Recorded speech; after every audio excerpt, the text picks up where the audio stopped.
अब उसको वो तवज्जो मिल रही है? ये आज हम जानने की कोशिश करेंगे। हमें senior anchor person, senior journalist Ashar Alam ने ज्वाइन किया। अस्सलाम वालेकुम, बहुत शुक्रिया। पाकिस्तान की हार्ट बीट कराची से आप मुखातिब हैं मुझसे। कैसा लग रहा है? आप काफ़ी कुछ अरसा आप लाहौर में भी रहे हैं, आजकल कराची में बहुत सारी वीडियोस भी हम आपकी देख रहे हैं सोशल मीडिया पे।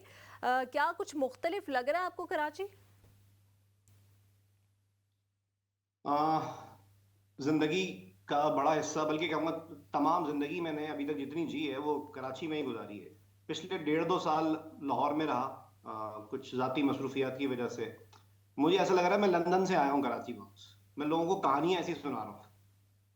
और मैं दुआ कर रहा हूँ कि अशर, एक मिनट, मैं। मैं सिर्फ आपको रोकना चाह रही हूँ इस बात के लिए। आपने कहा लंदन से कराची आए हैं। ये आपको पता है कि लंदन में मोबाइल चोरी के वाकयात कितने बढ़ गए हैं कि उसने कराची को भी पीछे छोड़ दिया है। तो लंदन भी आजकल कुछ ज़्यादा अच्छा नहीं जा रहा। लाहौर में भी हो रही जी ये जी। होती हैं, लाहौर में ऐसा नहीं, चोरियां तो लाहौर में भी होती हैं। लेकिन मैं ओवरऑल एक माहौल की बात कर रहा हूँ। आप सही कह रही हैं, लंदन को बड़ा माना जाता है लेकिन जराइम वहां भी होते हैं। लेकिन पूछगछ ना होना, ऐसा लगना कि यतीम शहर है, ये बड़ी तशवीश की बात हो जाती है। मैं आपको पिछली दफा भी जब बात हुई थी तो बताया था मैंने कि मैं 6 बार लुटा हूं कराची के रोड्स पर।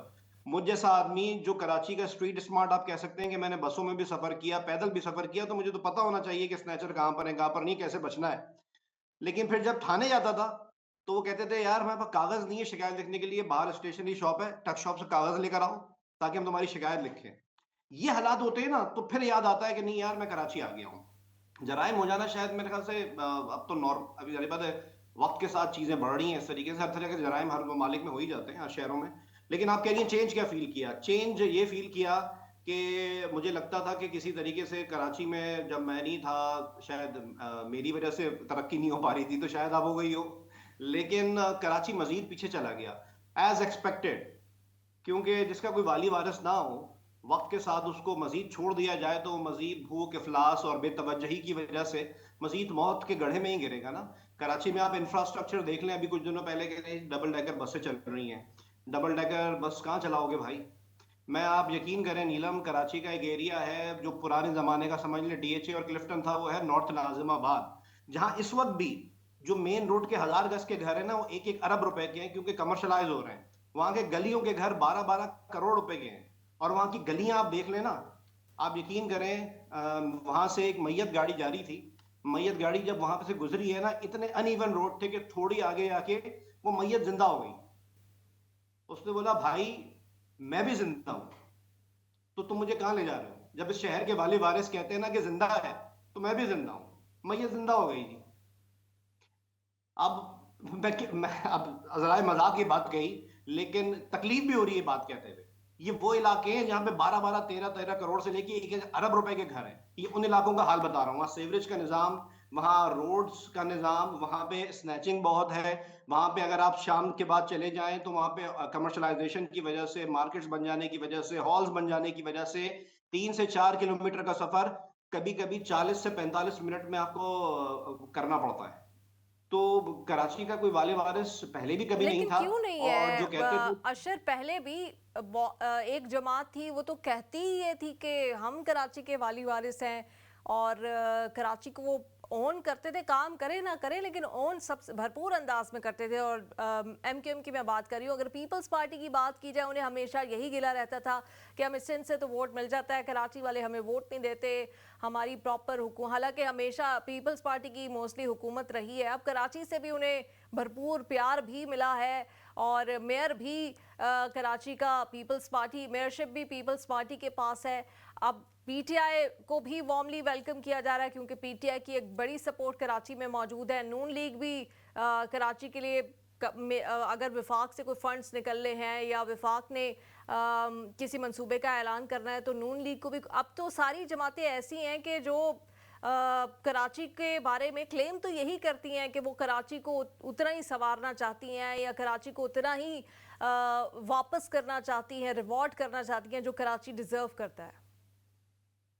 अच्छा, 70s से पहले का कराची जमात इस्लामी का था। 70s और 80s के बाद वो एमकेएम का हो गया। उसके बाद आपने बोला पीटीआई को प्यार दिया। मुर्दा क्या प्यार देगा?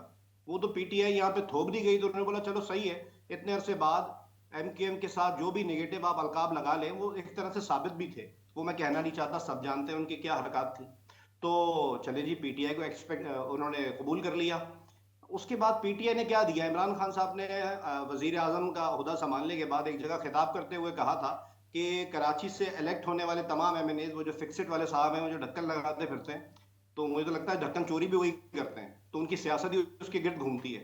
तो वो उन्होंने कहा था कि हर एमएनए एमपीए जो कराची से पीटीआई का जीता है वो हफ्तावार कचहरी लगाया करेगा। मैं गुलशन इकबाल का रिहायशी उस वक्त था, उस वक्त वहां से पीटीआई जीती थी। मुझे भी बड़ी खुशी हुई, मुझे लगा शायद खान साहब भी आया करेंगे और ये जो साहब यहाँ से जीते हैं ये हफ्तावार कचहरी लगाया करेंगे, लेकिन उनको पता था ये पंजाब नहीं है, ये कराची है।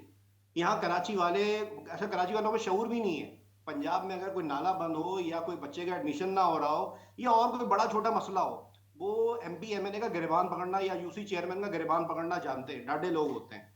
कराची वालों की तरबियत ही नहीं है। आप कह रहे हैं ना कराची वालों की एक जमात थी, वो हमारी जमात नहीं थी, वो एक खौफ का साया था जिससे कोई चाह कर भी लड़का लड़की बच्चा बच्ची बूढ़ा बूढ़ी कोई नहीं निकल सकता था, और वो सिस्टम की सपोर्ट की आशीर्वाद के साथ था। उस सिस्टम की आशीर्वाद खत्म हो गई, किसी वजह से नाराजगी हो गई, तो वो कराची की जो नुमाइंदा जमात थी वो बेजारो मददगार हो गई। फिर पीटीआई थोप दी गई, पीटीआई को इज्जत दी, कराची वाले इज्जत देते हैं, उनका रिवाज है।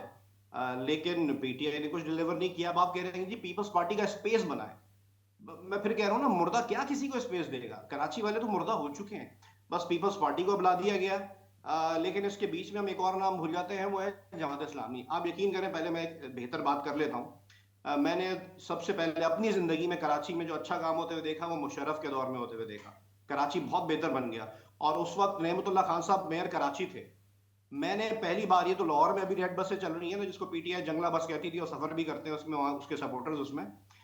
मैंने कराची में 2003 में या 4 में, जब नेमतुल्लाह खान साहब मेयर थे, यहाँ पे ग्रीन बसेस चली थी, डंडे में बटन लगा होता था। हम तो हैरान थे कि यार ऐसी भी बसें होती हैं कि बटन दबाएं और स्टॉप पे गाड़ी रुक जाती है। हमें तो टीन के डब्बों के बसों जैसी जो स्ट्रक्चर थे उसकी आदत थी। अब वो नेमतुल्लाह खान साहब, अब जब मैंने जमात इस्लामी की बात यूं की कि जब भी जमात इस्लामी का नाम आता है ना, हमेशा से स्टेक रहा है, लेकिन ये बीच में से निकल जाते हैं जब इनसे कुछ जवाबदेही होती है कि जी हम तो हुकूमत का भी हिस्सा नहीं है, हम तो सिस्टम का भी हिस्सा नहीं है। इस वक्त 24-25 टाउन्स है कराची के। अगर कराची को टाउन्स में शहरी हुकूमत को देखा जाए, उसमें से अगर मैं गलत नहीं हूँ 3 टाउन्स पीटीआई के पास है, 9 टाउन्स जमात इस्लामी के पास है। उसी में एक टाउन की कहानी अभी जब कुछ देर पहले सुना रहा हूँ मैं आपको, नॉर्थ तनाज़ में बात की। वहां पर आप चले जाएं, हालत बुरी है। चले यार, कोई बड़ा काम ना करें। और अभी मुनम जफर साहब अभी 5-6 दिन पहले बजट पेश कर रहे थे, 9 टाउन्स को बजट कितना मिला, एक टाउन को 1 अरब रुपए बजट मिला है, और वो कहते हैं उसमें से 70 से 80 करोड़ रुपए तनख्वाहों में चले गए। यार आप क्या मजाक कर रहे हैं यार? अगर आपने यही काम करना है तो फिर सोच दे दें, एमक्यूएम को ही दे दें, पीपल्स पार्टी को ही दे दें, उनको आप चोर भी कहते हैं। आप खुद क्या कर रहे हैं? 1 अरब रुपए मायने नहीं रखते, एक टाउन को मिले, आपके 9 टाउन से 9 अरब रुपए मिले। कहते हैं कि बाकी जो डेफिसिट आया, हमारे तो उल्टा डेफिसिट आ गया, 3-4 करोड़ रुपए तो हमें अरेंज करना पड़े। यार अरेंज कैसे करना पड़े वो भी तो बता देते, शायद अरेंज ज्यादा हुए हो, आप कम बता रहे हो। तो पीपल्स पार्टी का तो कहते हैं ना जी गैर मकामी है, मैं नहीं समझता जी गैर मकामी मकामी की बहस तो ये एमक्यूएम ने शुरू की थी। और इसका कुछ सरबार ऑनेस्टली, हालांकि हम उन एरियाज में रहा हूँ कि जहाँ पे एमक्यूएम का होल्ड रहा, मुझे आज तक समझ में नहीं आया कि गैर मकामी मकामी क्या होता है, क्योंकि जो मकामी होने का क्लेम करते थे ना एमक्यूएम, इस वक्त उनकी नेक्स्ट जनरेशन जो है ना, वो उसका वही लबो लहजा हो गया जो बिलावल साहब का था, जो हमें थोड़ा सा लगता है कि ये तो बिल्कुल ही अलूफ है, बिल्कुल थोड़ा सा डिफरेंट है, ये हम में से नहीं है। अब जो जो खुद को मकामी कहते थे ना, उन्होंने भी अपनी अगली जनरेशन को यहाँ बड़ा करना, यहाँ पनपना उन्होंने प्रेफर ही नहीं किया, निकाल दिया उन्होंने यहाँ से। बाकी रह गए वो पोस्टर लगाने वाले, वो बाकी काम करने वाले इनके लोग। तो ये तो था एमक्यूएम का हाल। पीपल्स पार्टी से उम्मीद आप रख नहीं सकते। क्यों? क्योंकि उम्मीद उससे रखी जाती है, एक आप स्कूल का टीचर भी अपॉइंट करते हैं ना, तो उससे देखते हैं इससे पहले कहां पढ़ाया था, कितने बच्चे तुम्हारे A1 A ग्रेड से निकले। तो पीपल्स पार्टी का क्या रिकॉर्ड है? लड़काना, सखर, टंडो आदम, ये रिकॉर्ड है। वहां की जाके हालत देखिए, अगर वहां धमाके होते थे लोगों के आजा पड़े रह जाते थे। आपको याद है शहबाज कलंदर के मजार पर धमाका हुआ था, तो लोगों के आजा कीचड़ में और गंदगी में पड़े रह गए थे, आधी आधी लाशें उठा के ले गए थे। जहां लाशें उठाने का निजाम ना हो, उस जगह को मॉडल बना के आपने कराची थमा दिया उनको, वो क्या काम करेंगे? उनका कोई रिकॉर्ड ही नहीं है। मुझे ये बताएं अभी कि आप देखिए आप लाहौर ये बात कर रहे में हैं लेकिन आपके जो साथी ही होंगे जर्नलिस्ट, मैं उनकी सोशल मीडिया पोस्ट पे देख रही हूँ बाकायदा एक कैंपेन चल रही होती है। इधर सिंध गवर्नमेंट का कोई इनिशिएटिव आता है तो वो कहते हैं कि जी अब पिंक बसेस आ गई हैं, अब ग्रीन बसेस तो ऑलरेडी चल रही हैं, अब सर्कुलर ट्रेन जो है वो आने वाली है, डबल डेकर बसेस का आपने खुद भी तस्करा किया। और उसके बाद ऐसा मुझे मतलब न्यूज़ में देखूँ तो मुझे ऐसा लगता है कि अब जो तरक्की कराची में हो रही है ना, शायद कराची की सुनी गई है। कराची में देखें, आपने भी चैनल्स में काम किया और आप अच्छा वो अच्छे वक्त पे चली गई। एक जमाने में डिक्टेशन होता था, खौफ होता था, अब मफाद आ गया है। अब मुझे नहीं पता आप किन एंकर्स और किन रिपोर्टर्स की बात कर रही हैं। मैं उंगलियों पे नाम नहीं लेना चाहता, उन रिपोर्टर्स के नाम गिनवा दूं जिनके पास 14 15 16 17 ग्रेड के सरकारी ओहदे भी हैं। तो वो क्या रिपोर्ट करेंगे? ये कॉन्फ्लिक्ट ऑफ इंटरेस्ट जब आ गया तो बेचारे क्या ओहदे, क्या वो मामला को रिपोर्ट करेंगे? और अब तो खैर वो बातें पीछे रह गई जी, व्हाट्सएप रिपोर्टिंग हो रही है। अब तो मफाद की रिपोर्टिंग हो रही है। अब खबर देने के नहीं, खबर रोकने के पैसे। तो खबर रोकने के जब पैसे मिल रहे हैं तो खबर देके वो अपने बच्चों को भूखा क्यों मारेंगे? मैं ग्राउंड रियलिटी की बात कर रहा हूँ। मैं कराची आई हूँ, मेरे माँ बाप यहाँ रहते हैं, मेरे बच्चों ने यहाँ बड़ा होना है, मेरा स्टेक है, मेरा घर यहाँ पर है। मैंने लाहौर में किसी और किराए पे घर पे रहता हूँ, मेरा यहाँ पे कराची में घर है। तो मैं यहाँ की बात करना चाहता हूँ और मैं किसी अब एजेंडा बेस्ड चैनल का भी हिस्सा नहीं हूँ। तो जिन रिपोर्टर्स की आप बात कर रहे हैं, कुछ दिनों पहले एक बहुत बड़ा नाम आया था, उन्होंने खुद लिखा था कि मुझे जी हुकूमत कहती है कि ट्वीट कर रहे हैं, इसके 5 लाख रेट है, इसके 10 लाख रेट है, हम ये कैंपेन करने जा रहे हैं। तो उसने डिफरेंट हुकूमत का नाम लिया था, सिंध गवर्नमेंट का नाम नहीं लिया था। तो आप रिपोर्टिंग में जाएंगे तो ये तो मतलब मैं कहता हूँ जो टीवी पे दिखाया जा रहा है, जो न्यूज चैनल्स पे दिखाया जा रहा है, वो हकीकत से बहुत दूर है। जब भी अब टीवी घरों में लटके हुए हैं, कोई नहीं देख रहा। मैं अरशद कहता हूँ एक खान बात साहब से मुझे 10 से बताएं, आपने एक हर बात मोदी पाकिस्तान के के हर शहर से हर सूबे में यकीनन पढ़े लिखे लोग भी मौजूद हैं, वो लोग भी मौजूद हैं जो बड़े बड़े बिजनेसमैन हैं, एंटरप्रेन्योर्स हैं, कि वो हुकूमत उनको उनके पीछे जाएगी क्योंकि जिस तरह से वो पाकिस्तान की इकॉनमी को सर्व करे। कराची में सबसे ज़्यादा उन कारोबारी शख्सियात की तादाद है, कराची में सबसे ज़्यादा ऐसे पब्लिक फिगर्स की तादाद है जो कि शेप अप कर सकते हैं ख़यालात को। और कराची में नौजवान तबका, उसकी भी बहुत बड़ी तादाद है, कराची में पढ़ा लिखा तबका, उसकी बड़ी तादाद है। तो ये सारे जो तबकात मिलके एक बाकायदा फोर्स बनकर इस शहर के लिए यूनाइट होके आवाज़ क्यों नहीं उठाते? और क्यों एक डॉक्टर है या कोई स्टूडेंट है या कोई किसी की एक छोटी सी टक शॉप है, वो तमाम लोग जैसे चल रहा है सिस्टम, वो आंखें बंद करके बस चलते जा रहे हैं। कुछ करना होता है बस एक दूसरे किसी गैदरिंग में बैठ के हुकूमत को बुरा भला, ऐसे तो तब्दीली नहीं आएगी। देखें, कराची में शऊर बिल्कुल नहीं है, कराची वालों में शऊर बिल्कुल नहीं है। बीइंग अ कराचीआइट बोल रहा हूँ, क्यों नहीं है? पिछले 30-35 सालों में गन पॉइंट पे हमसे वोट डलवाए गए हैं, तो हमारे अंदर सियासी शऊर तो है ही नहीं। सियासी शऊर होता तो ये शहरी हकूक की बात भी हमें समझ में आती। हमें तो ये चीजें समझ में ही नहीं आती। हाँ, जब MQM की हुकूमत आएगी तो हमें हम कराची वालों की आंखें यूं बंद हो जाती है कि नहीं जी, ये हमारी हम लोगों की हुकूमत आ गई। तो चाहे हम गटर में गिर के मर रहे हो, हम लोग कीचड़ में मर रहे हो, हम गंदगी में मर रहे हो, रोजगार ना हो, ट्रांसपोर्ट ना हो, हम बोलते हैं चलो यार गैर मकामियों की हुकूमत तो नहीं है। जब गैर मकामी आते हैं तो हमारे जो होते हैं ना, हमारे वो हमें बताते हैं कि देखो अभी तो कुछ हो नहीं सकता, ये तो गैर मकामी है, ये फलानी जगह से उठ के आ गया है। तो अब जो बुरे हालात हैं वो इस वजह से हैं कि क्योंकि गैर मकामियों की हुकूमत है। और लोगों में फिर कह रहा हूं मैं, आप कहती हैं शऊर है, ना सिर्फ शऊर की कमी है, तमीज तहजीब तमद्दुन की भी कमी है। आप यकीन करें, मैं परसों तरसों जा रहा था कराची में, अगर 10, अभी आप सबसे ज्यादा सुनते हैं ना कि डंपर के नीचे आके बाइक सवार हलाक हो गया। मैं कहता हूं डंपर की टाइमिंग होनी चाहिए, हैवी ट्रैफिक की टाइमिंग होनी चाहिए। लेकिन मैं वो वीडियोस आपसे शेयर करना भूल गया। शेयर करूं ना, इस वक्त कराची के रोड्स पे अगर आप बाइक देखें, 50 बाइक जा रही हैं, तो उसमें से एक बाइक होगी जिसकी बैकलाइट होगी, 10 बाइकें होंगी जिसकी हेडलाइट ऑन होगी, 6 लोग, 50 में से 5 से 6 बाइकर्स होंगे जो अपनी लेन में बाइक चला रहे होंगे।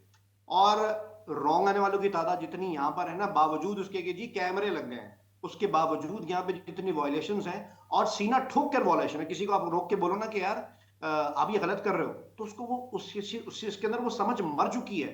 किसी को बोलो कि यार ये गंदगी है यहाँ पे, ये गंदगी नहीं होनी चाहिए, तो उसके अंदर वो शऊर मर चुका है कि हाँ यार ये सही कह रहा है। तो कोई शऊर नहीं है, कोई तमीज नहीं है। हर चीज मर चुकी है कराची में। तो मैं नहीं फिर समझता कि कराची का अब टेक्निकली कुछ हो सकता है। अशरफ, फिर क्या हो सकता है? हुकूमतें एक के बाद एक बदलती जा रही हैं, सियासी जमातें भी बदलती जा रही हैं, फंड मिलता है, सिंध हर सूबे का एक अपना फंड है, वो उसको मिलता है, हर शहर का अपना एक फ़ंड है। आपने बताया कि जैसे वहाँ पे जो बल्दियाती नुमाइंदे काम कर रहे हैं उनको भी फंड्स मिल रहा है। कहाँ जा रहा है ये फ़ंड? क्यों नहीं लग रहा है ये फ़ंड? क्यों लोग चुप हैं? कब तक ये चलता रहेगा? कब तक सिर्फ हम यही बात करते रहेंगे कि कराची में ये सड़क ठीक नहीं है, वहाँ पे कचरा फैल, कब तक हम यही बात करते रहेंगे? क्योंकि आप भी कई सालों से एक दिहाई से ऊपर हो चुका है, आप जर्नलिज्म में हैं। हम भी जब से खबरें पढ़ना शुरू की हैं यही पढ़ना शुरू की हैं। कब हम नेक्स्ट हमारा मूव होगी कि हम बोलेंगे कि अच्छा ये मंसूबा है, ये इससे बेहतर हो सकता है। अभी तक सिर्फ हम मंसूबा शुरू नहीं हो रहा, मंसूबे पे अमल दरामद नहीं हो रहा, इसी डिबेट पे क्यों है? मैं देखें, पीपल्स पार्टी से कोई उम्मीद नहीं है। एमक्यूएम तो पार्ट ऑफ द गेम है, पार्ट ऑफ डिस्ट्रक्शन है। पीपल्स पार्टी से ये उम्मीद नहीं है कि वाकई में उन लोगों को इस शहर की समझ ही नहीं है। तीसरी उम्मीद थी पीटीआई से, पीटीआई ने धक्का दिया। चौथी उम्मीद पुरानी उम्मीद है, वो है जमात इस्लामी। मैं आपको बड़े मजे की बात बताऊं, जो आप फंड वगैरह की बात कर रही हैं कि फंड्स मिलते भी हैं। मैं इमाम क्लिनिक एक जगह है, परसों मैं वहाँ उसकी बैक साइड पे गया, वहाँ पे रोड टूटा हुआ है, नाला भी बन रहा है, वो बन ही रहा है, बने रहा है। तो मेरे ख्याल से 5 महीने हो गए।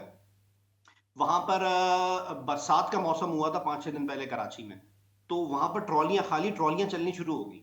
हमारा ठेकेदार आ गया, मैंने बोला क्या रोड वोड डलेगा यहाँ पे? यार इतने दिनों से तुम लोग मतलब खोद ही रहे हो, रोड कब बनाओगे? तो कह रहा है हाँ हाँ सर, बस तो खाली ट्रॉलियां चलवा रहा था। थोड़ी देर बाद बारिश का मौसम हुआ, थोड़ी बहुत फुहार पड़ी और खत्म हो गया। वो खाली ट्रॉलियां ऐसी चली गई। अब आप समझ रही हैं, उसने टेक्निकली लिख दिया होगा मैंने यहाँ मलबा डाला, कारपेटिंग के लिए मैंने ये किया, मैंने वो किया, छिड़काव नेचुरल हुआ है। उसने बोला कि मैंने यहाँ पानी का छिड़काव किया, बजट बना के उसने पास करवा लिया। तो मैंने उससे बोला यानी कि तुम लोग भी वही काम करोगे? अगर मैं कहूँ कि 90 का बजट ऐसे चलता था, बिलावल हाउस का बजट ऐसे चलता था, तो क्या मंसूरा लाहौर को भी पैसों की जरूरत है और तुम लोग यही काम करोगे?